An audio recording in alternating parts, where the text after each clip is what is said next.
Welcome to pin point friends once again. आज मैं फिर से एक बार आप लोगों के सामने निफ्टी का एनालिसिस लेके आया हूं। आने वाला हफ्ता में निफ्टी में क्या हो सकता, क्या क्या पॉजिटिव और क्या क्या नेगेटिव पॉइंट्स देखने को मिल रहा है, इसी के चर्चा के ऊपर आऊँगा। पर इससे पहले आप लोगों को मेरा यही रिक्वेस्ट है, आप लोग वीडियो को लाइक कीजिए, शेयर कीजिए और चैनल को ज़रूर सब्सक्राइब कीजिए।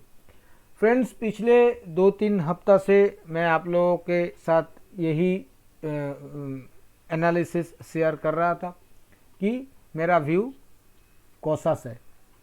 मैं बिल्कुल कॉशस था और 15,200 से 17,200 तक बुलिश व्यू मेंटेन किया। 17,200 पे कॉशस हो गया, पर 2 हफ्ता से प्राइस मेरे हिसाब से नहीं चल रहा था, मेरे एनालिसिस के हिसाब से नहीं चल रहा था, प्राइस ऊपर ही चल रहा था। पर मैंने कॉशस व्यू से हटा नहीं, मैं कदापि बियरिश नहीं हुआ। आप लोगों को पता है मैं बियरिश व्यू नहीं दिया, मैं सिर्फ इतना जिक्र किया था कि प्राइस जिस हिसाब से गर्म हो गया, प्राइस को एक बार थोड़ा सा कूल ऑफ होना चाहिए, अपना 20 सिंपल मूविंग एवरेज को टेस्ट करना चाहिए, फिर वहाँ पे प्राइस क्या बिहेवियर दिखाए ये देखने के बाद बुलिश या बियरिश व्यू लेना पड़ेगा। तो जैसा मेरा सोच था, 2 हफ्ता के बाद फाइनली बाजार उसी हिसाब से चला और प्राइस ऊपर में टॉप बना के नीचे 20 सिंपल मूविंग एवरेज को आके टेस्ट किया। ये मंगलवार के दिन ही टेस्ट किया और उसके बाद वहाँ 20 सिंपल मूविंग एवरेज को सपोर्ट बना के प्राइस फिलहाल ऊपर खड़ा है। अभी देखिए, ये तो जो हो गया। अगर आप लोग देखिएगा 17,200 पे मैं कॉशस व्यू लिया था, 17,350 पे मैं आप लोगों को बताया था कि जिस दिन 20 सिंपल मूविंग एवरेज दोबारा आएगा उस दिन बाई करने का कोशिश करेंगे। तो 150 पॉइंट मोटा मोटा मिस हो गया। 17,200 से कॉशस व्यू लेने के बाद 17,350 पे ये 20 सिंपल मूविंग एवरेज को टेस्ट किया और बाई करने का मौका दिया, तो 150 पॉइंट हाथ से निकल गया।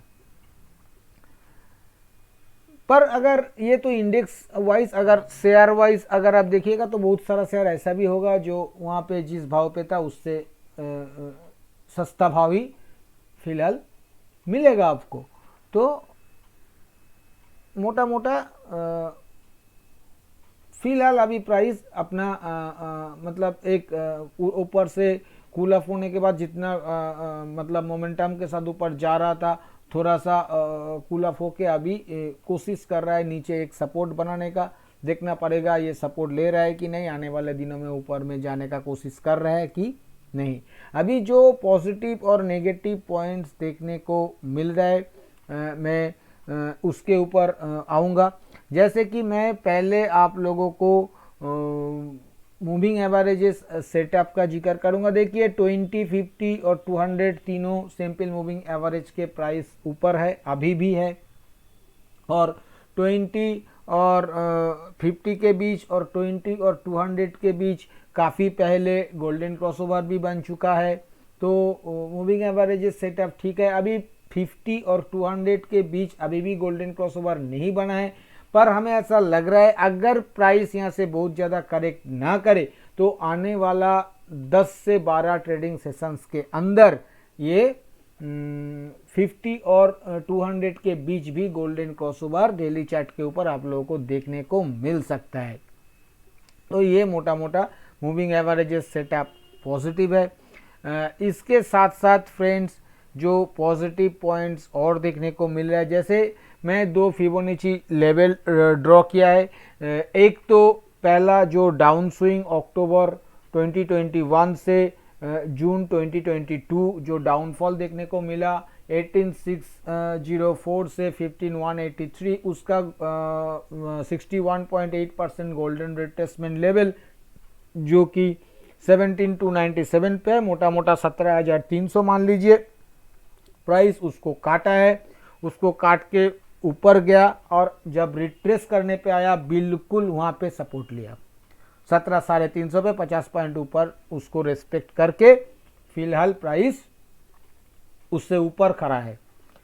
दूसरा, अगर ये जो लास्ट अपस्विंग मिला जून 2022 से अगस्त 2022 तक, मतलब नीचे 15,183 टू ऊपर में 17,992। इसका अगर फिबोनाची रिट्रेसमेंट लेवल निकालिएगा तो 23.6% रिट्रेसमेंट लेवल, जो कि खड़ा है 17,329, मोटा मोटा 17,330 प्राइस जाके वहां पे ही सपोर्ट लिया, उससे 20 पॉइंट ऊपर से सपोर्ट लेके फिलहाल ऊपर आ गया। तो ये पॉजिटिव पॉइंट नजर आ रहा है। इसके साथ साथ अगर इस चैनल का जिक्र किया जाए, जो नीचे से मतलब जून महीना से जिस चैनल के जरिए प्राइस ऊपर जा रहा था, अचानक 29 जुलाई से ये गर्मी थोड़ा और पकड़ा, मोमेंटम और पकड़ा ऊपर की तरफ, इस चैनल को तोड़ के उसके ऊपर चला गया था। पर पिछले 4-5 सेशन से देखने को मिल रहा है ये दोबारा एक बार उसी चैनल के अंदर आके कामकाज कर रहा है। तो ये भी ठीक ठाक है, अभी भी इस चैनल को नीचे की तरफ काटा नहीं, तो ये भी पॉजिटिव ही है। फ्रेंड्स, अभी मैं आप लोगों को 2-1 पॉइंट और बताऊंगा। एक नेगेटिव पॉइंट का भी यहाँ पे जिक्र करना पड़ेगा, जैसे कि ये जो अक्टूबर 2021, जनवरी 2022, अप्रैल 2022, ये तीनों टॉप को कनेक्ट करके जो ट्रेंड लाइन नीचे की तरफ डाउन ट्रेंड लाइन आ रहा है, प्राइस इसको काटा था, इसको काट के ऊपर की तरफ 3-4 कैंडल बनाया था, पर फाइनली सस्टेन नहीं किया, इसके नीचे आ गया प्राइस, और इसी को पिछले 3-4 सेशन से रेजिस्टेंस बना रहा है, जो कि बिल्कुल भी पॉजिटिव नहीं।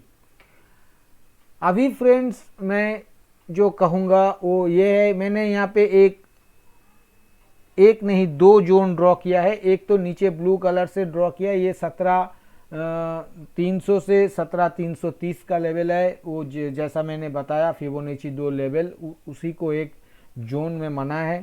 तो ये बहुत स्ट्रॉन्ग सपोर्ट है, जब तक इसके नीचे प्राइस दोबारा नहीं क्लोज कर रहा है तब तक फिलहाल के लिए कोई भी बियरिश व्यू नहीं लेना चाहिए, और प्राइस को शॉर्ट करने के लिए बिल्कुल भी नहीं जाना चाहिए। तो इसके साथ साथ एक और जोन मैंने ड्रॉ किया है, ये पर्पल कलर से, ये जोन है 17,490 टू 17,630।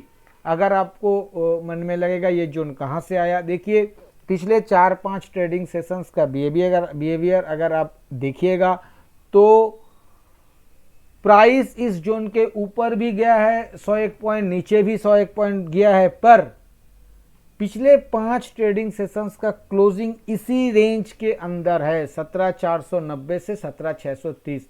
जिस भी साइड प्राइस कटेगा, अगर नीचे कटता है क्लोजिंग बेसिस पे तो नीचे थोड़ा और जा सकता है, और जिस दिन ऊपर कटेगा तो ऊपर में भी प्राइस दोबारा मूव कर सकता है, और वो पिछले वाला मोमेंटम भी वापस आ सकता है।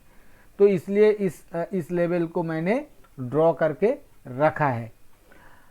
फ्रेंड्स, अभी मैं आप लोगों को एक बात कहूँगा, और वो क्या कहूँगा, पिछले 2-3 हफ्ता से मेरा व्यू, मैं कॉसास व्यू मेंटेन कर रहा था। उसके पहले मैं 15,200 से 17,200 तक एकदम बुलिश था, फिर 17,200 के बाद कॉसास व्यू लिया। अभी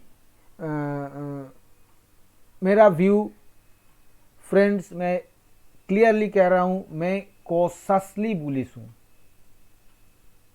कॉशसली बुलिश हूं।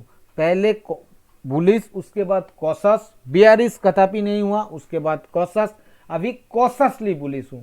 आप पूछ सकते हो आप बियरिश क्यों नहीं हुए हो? जब 17,200 से कॉशस व्यू ले रहे हो तो प्राइस ऊपर में 18 जाके नीचे रिट्रेस कर रहा है, तो बियरिश व्यू लेना चाहिए। मैं बियरिश व्यू क्यों नहीं ले रहा हूं, कब लूंगा, वो तो मैंने बता दिया है कि जब तक 17,300 से 350 का जोन नीचे क्लोजिंग बेसिस पे नहीं काट रहा है, अभी दोबारा बियरिश होने का कोई मौका मेरे सामने अब तक खड़ा नहीं है। एक बात ध्यान में रख दीजिएगा, ये सिर्फ 17,350 नहीं, 17,300 से लेके 350 का जोन, इसके बाद अगर आप देखिएगा तो 16,900 का जोन और उसके बाद 16,600 का जोन। यहाँ तक अगर प्राइस का मतलब चला जाए तो भी ये एक करेक्शन ही माना जाएगा, ये पिछले रैली का करेक्शन ही माना जाएगा 16,600 तक। और 16,600 में 50 SMA खड़ा है, 16,588 के आसपास और 16,608 के आसपास 50 SMA खड़ा है और 16,588 के आसपास ये लास्ट आप स्विंग का 50% रिट्रेसमेंट लेवल खड़ा है। तो ये 16,600 तक करेक्शन माना जाएगा इस रैली का। मतलब प्राइस के पास ये मौका रहेगा, वो वहां फिर से आके ऊपर रैली करना स्टार्ट कर दे। अगर ये 16,600 काट के वीकली क्लोजिंग हो जाता है तब जाके होल हार्टेड बियरिश हो सकता, मतलब कि किसी ने भी हो सकता है। और 17,300 350 के नीचे बियरिश व्यू नहीं लेना चाहिए। 17,300 350 के नीचे आप थोड़ा सा सेल ऑन राइज करके काम कर सकते हो, ब्रेकडाउन सेल करके काम कर सकते हो, कॉशस व्यू लेके चल सकते हो। बियरिश नहीं हो सकते, बियरिश होना पड़ेगा 16,600 के नीचे। इस बात को ध्यान में रखिएगा। अभी मेरा व्यू कॉशसली बुलिश क्यों है इसका भी थोड़ा सा मैं जिक्र करूंगा, पर यहाँ पे एक बात ध्यान में रखिएगा, मैं कुछ नेगेटिव पॉइंट्स भी आज बता के जाऊंगा, क्योंकि मैं यहाँ पे कोई बाई सेल रिकमेंडेशन करने के लिए कभी नहीं आता हूँ। मैं कुछ एनालिसिस आप लोगों के सामने रखता हूँ, जो पॉइंट्स दिख रहा है आईना की तरह दिखाने का कोशिश करता हूँ। तो नेगेटिव पॉइंट्स भी मैं बताऊंगा, पर फिर भी सब कुछ के बाद भी मैं आप लोगों को यही कहूँगा कि हो सकता है बहुत सारा नेगेटिव पॉइंट्स है, पर आपको फॉलो क्या करना चाहिए, आपको फॉलो करना चाहिए प्राइस का बिहेवियर को। हो सकता है कि प्राइस को बहुत कुछ पता है, जो आने वाले दिनों में कुछ अच्छा हो सकता है, ये प्राइस को पता है, हम लोगों को अभी पता नहीं है, हम लोगों को दिखाई नहीं दे रहा है। याद रखिएगा, प्राइस और मार्केट हमेशा यही सुप्रीम होता है, हम और आप नहीं। तो अगर प्राइस आपको दिखाएगा हम ऊपर जा रहा है, भला ही कुछ भी नेगेटिव हो, आपको वहां पे लॉन्ग मतलब बुलिश व्यू ही मेंटेन करना पड़ेगा। अगर प्राइस नीचे जा रहा है और आपको दिख रहा है सब कुछ अच्छा है, ग्रोथ स्टोरी फलाना ढिमका, पर प्राइस को फॉलो करते हुए आपको नेगेटिव व्यू लेना पड़ेगा। अगर प्राइस नीचे जा रहा है तो बियरिश होना पड़ेगा। तो मैं अभी प्राइस का ही एक बिहेवियर आप लोगों को दिखा रहा हूं, क्यों मैं कॉशसली बुलिश हूं। अक्टूबर 2021 से जो फॉल देखने को मिला, वहां पे देखिए प्राइस पहले रिवर्सल कैंडल पेंट किया, उसके बाद 4-5 सेशंस के अंदर आके प्राइस 20 SMA को टेस्ट किया और अगला 2-3 सेशंस के अंदर 20 SMA को तोड़ के नीचे चला गया, फिर काफी नीचे गया और उसके बाद रिट्रेस करते हुए 20 SMA को रेजिस्टेंस बनाया। पहला दफा यह हुआ। दूसरा दफा जनवरी 2022 में क्या हुआ, वहां पे भी प्राइस रिवर्सल कैंडल बनाया और वहां पे तो 20 SMA पे कोई सपोर्ट ही नहीं बनाया, एकदम सीधा सीधा आके 20 SMA को तोड़ दिया और उसके बाद रिट्रेस करते हुए 20 SMA को ही रेजिस्टेंस बनाया। तीसरा दफा क्या हुआ, तीसरा दफा अप्रैल 2022 में, वहां पे भी रिवर्सल कैंडल पेंट किया प्राइस, उसके बाद 20 SMA पे आके एक दिन खड़ा हुआ, दूसरा दिन वहां पे मतलब प्राइस रहने के बाद सीधा गैप बना के 20 सिंपल मूविंग एवरेज को तोड़ के नीचे चला गया और उसके बाद रिट्रेस करते हुए 20 SMA को ही रेजिस्टेंस बनाया और उसके बाद नीचे चला गया।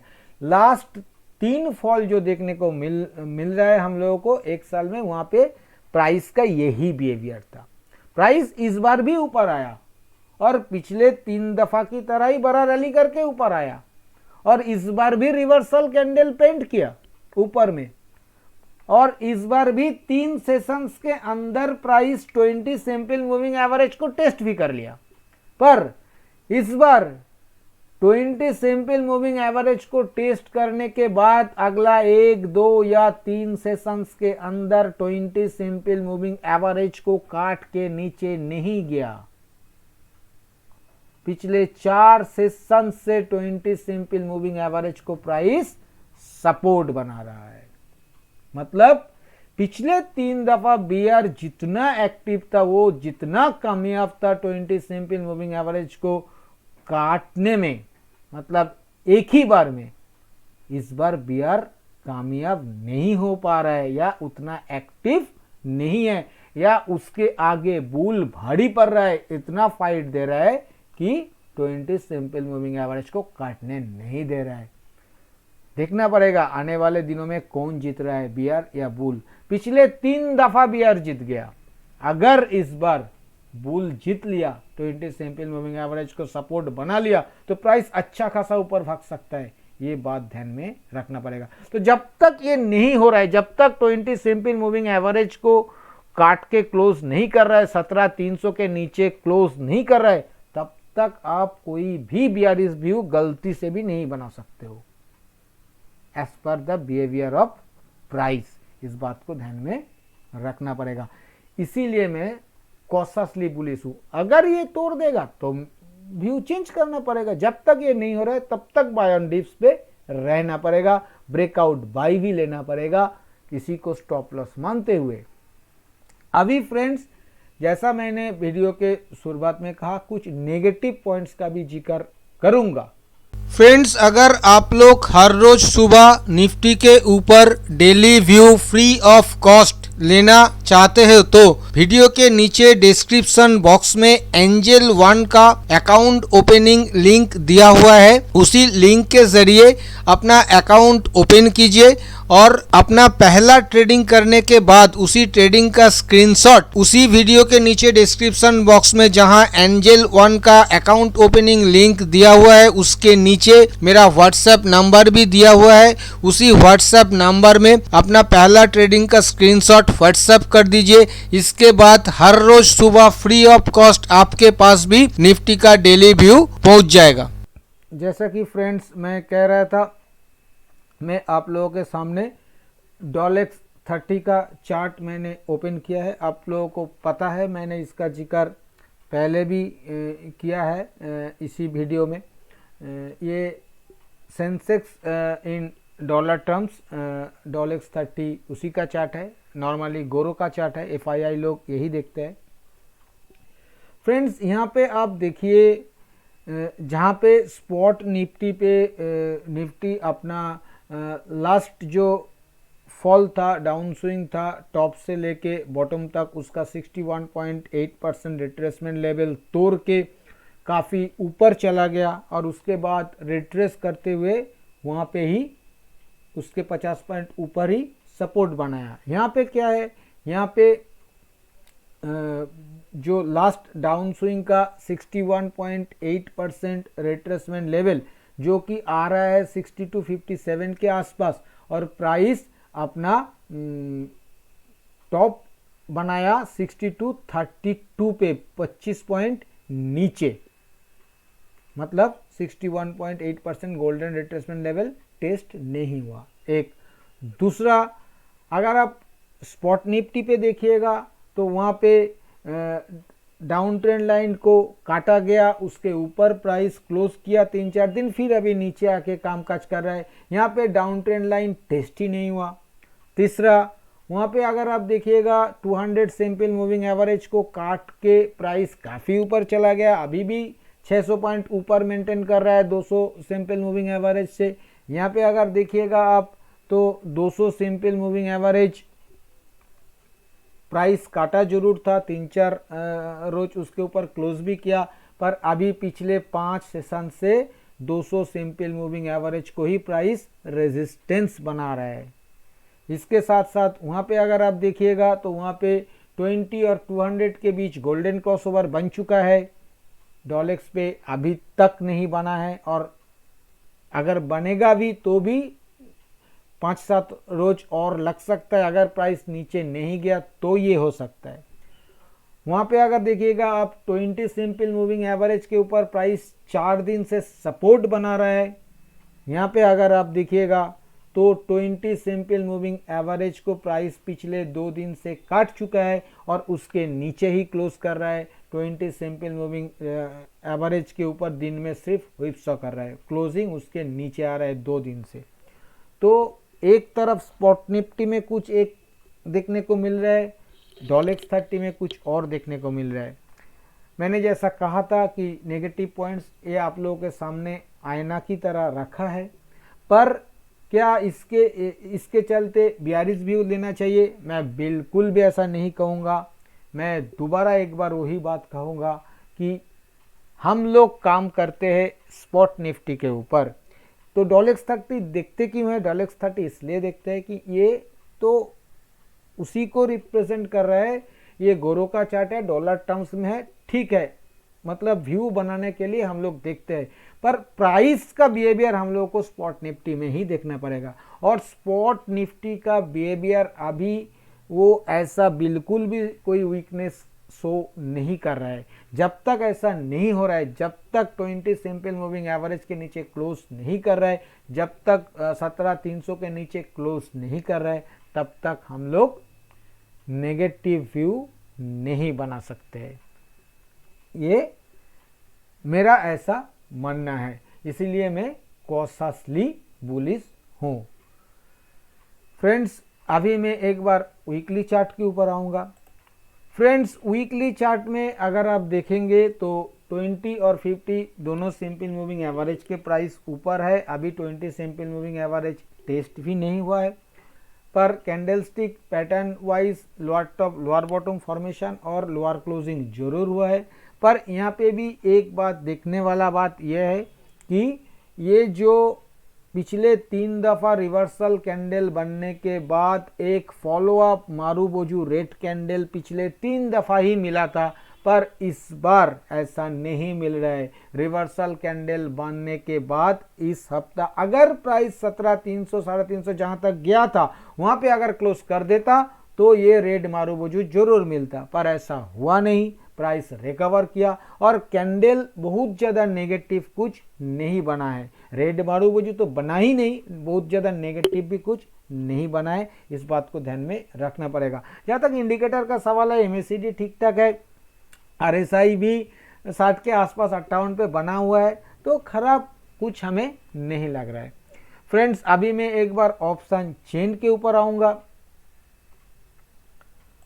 फ्रेंड्स, ये मैंने आने वाला हफ्ता का जो 1 सितंबर वाला ऑप्शन सीरीज ओपन किया है। निफ्टी का क्लोजिंग आया है 17,558, तो 17,550 एट द मनी मान लेते हैं। 17,550 कॉल साइड में जो देखने को मिल रहा है, 15,000 वाई एडिशन, कूल वाई 23,000। 17,550 पुट में 14,000 करीब वाई एडिशन, कूल वाई 21,500। 17,600 कॉल में 30,000 वाई एडिशन, कूल वाई 88,000। 17,700 कॉल में 43,000 करीब वाई एडिशन, कूल वाई 1,52,000। 17,500 पुट में अगर दिखा जाए तो करीब 35,000 वाई एडिशन, कूल वाई 1 लाख करीब। 17,400 पुट में देखा जाए तो 20,000 करीब वाई एडिशन और कूल वाई 62,000 करीब। फ्रेंड्स, यहाँ पे ऑप्शन चेन में कोई क्लियर इंडिकेशन नहीं है, पर वॉल्यूम कम है, इस बात को ध्यान में रखना पड़ेगा। राइटर्स का बहुत ज़्यादा कन्विक्शन यहाँ पे नहीं बन रहा है, फिलहाल देख के ऐसा लग रहा है। पर ऑप्शन चेन न्यूट्रल है, किसी भी तरफ प्राइस मूव कर सकता है। जिस तरफ राइटर ट्रैप होगा बुरी तरह फंस सकता है और उस डायरेक्शन में प्राइस ज़्यादा मोमेंटम के साथ जा सकता है, इस बात को ध्यान में रखना पड़ेगा। फ्रेंड्स, अभी मैं आऊँगा कंक्लूजन के ऊपर। कंक्लूजन पे आने से पहले मैं आने वाला हफ्ता के लिए सपोर्ट और रेजिस्टेंस का जिक्र करूंगा। आने वाला हफ्ता के लिए नीचे जो पहला सपोर्ट बनेगा वो 17,350 17,350, दूसरा सपोर्ट बनेगा 17,150 17,150 और तीसरा सपोर्ट बनेगा 16,982 17,000 16,980 से 17,000। ऊपर में जहाँ तक रेजिस्टेंस का सवाल है, पहला रेजिस्टेंस ऊपर में 17,740 17,740, दूसरा रेजिस्टेंस 17,900 17,900 और तीसरा resistance psychological level 18,000 18,000। Friends, strategy क्या लेना चाहिए? स्ट्रेटेजी मेरा व्यू कॉशसली बुलिश है, इसलिए जब तक 17,300 350 ये लेवल क्लोजिंग बेसिस पे नहीं टूटता है तब तक किसी भी डीप पे 50-60 पॉइंट के स्टॉप लॉस के साथ 100-120 पॉइंट के टारगेट के लिए बाय ऑन डिप्स किया जा सकता है। किसी भी रेजिस्टेंस लेवल काटने के बाद, किसी भी पहला दूसरा तीसरा किसी भी रेजिस्टेंस लेवल काटने के बाद 50-60 पॉइंट के स्टॉप लॉस के साथ 100-120 पॉइंट के टारगेट के लिए ब्रेकआउट बाई भी लिया जा सकता है। जहां तक ब्रेकडाउन सेल का सवाल है, पहला सपोर्ट लेवल ही मेरा 17,350 है, तो किसी भी सपोर्ट लेवल टूटने के बाद, पहला दूसरा तीसरा किसी भी सपोर्ट लेवल टूटने के बाद 50-60 पॉइंट के स्टॉप लॉस के साथ 100-120 पॉइंट के टारगेट के लिए ब्रेकडाउन सेल भी लिया जा सकता है। जहां तक सेल ऑन राइज का सवाल है फ्रेंड्स, जब तक 20 सिंपल मूविंग एवरेज नहीं काटता है क्लोजिंग बेसिस पे, और जब तक 17,300 350 का लेवल क्लोजिंग बेसिस पे नहीं काटता है तब तक सेल ऑन राइज को अवॉइड करना ही सही है, ऐसा मेरा मानना है। फ्रेंड्स, मैं आप लोगों के सामने जो भी चर्चा रखा है ये सभी मेरा खुद का एनालिसिस के ऊपर लिया हुआ मेरा पर्सनल व्यू है और ये एडुकेशनल पर्पस है, और क्योंकि ये कोई बाई सेल रिकमेंडेशन नहीं है और मैं भी कोई सेबी रजिस्टर्ड एनालिस्ट नहीं हूँ, इसलिए इसके ऊपर किसी भी रियल ट्रेड लेने से पहले आप अपना खुद का फिनेंशियल एडवाइजर का सलाह लेके ही रियल ट्रेड लीजिएगा। और अगर वीडियो आप लोगों को पसंद आया तो वीडियो को लाइक और शेयर करना मत भूलिए। थैंक यू दोस्तों, हैप्पी ट्रेडिंग।